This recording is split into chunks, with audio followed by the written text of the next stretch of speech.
1. Yo, Brian, I have a question for you, my friend. When has escalating armed conflict really solved the problem? They tried to do that with the drug crisis in Latin America. We tried to do that with dealing with the Middle East. And ultimately, this has led to more death, destruction, and proxy wars forming.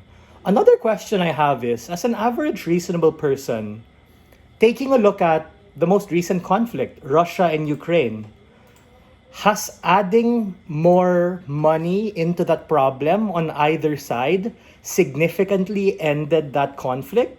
No. It's been almost half a decade, and this problem continues to persist and bleeds border to border. This is a terrible idea. A few reasons why their side cannot take this debate.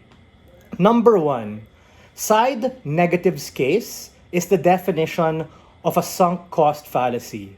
They lock in terms of saying that, yeah, 5%, we've done it, we're going to continue to do it, it's all good. But they haven't fulfilled the burden that we've called out in terms of why a significant increase of this is going to marginally be able to make things better. This is a problem-solution mismatch. And take note, a lot of the problems they talk about. They talk about trade wars, they talk about exploitation of workers, they talk about standing up towards certain political structures. All of those things are non-militaristic in nature. That is to say, framing everything and foaming in the mouth as something that is a military conflict is going to make things worse, and people on the ground are going to suffer. Number 2, let's examine the incentive, because side opposition goes on and on about incentive, mutually assured destruction, self-defense, trying to be able to protect themselves and, as they say, block the blows. Meaning, what they're trying to get at is that this is going to be a preventive means in order to prevent further escalation. I don't think incentive means much, because you really also have to examine the capacity of these things to be done, and capacity, or literally being able to do it, comes logically prior to an incentive, because Europe can have an incentive to do so many different things, but that doesn't mean they should necessarily act on impulse.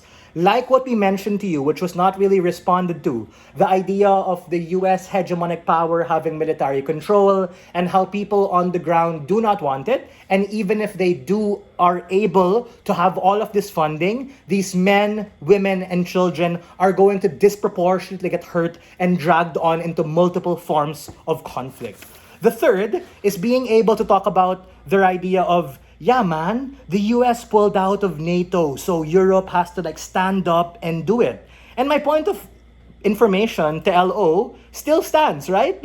Bro, if they couldn't do it with the US backing, and now they have to bootstrap this from the ground up, where does the money come from? It was clear from Leon, our prime minister, and he talked about how this is going to be a terrible idea. And Jaron bolstered this when we were able to weigh our positive comparative of diplomacy being ultimately better in terms of better optics. Because, and the kicker is, the point in which Europe as a collective and as individual nations start an arms race, you legitimize Russian, Chinese, and US aggression towards you, and we no longer can play the strategic ambiguity victim card in terms of being able to bolster support from the international community and from our borders.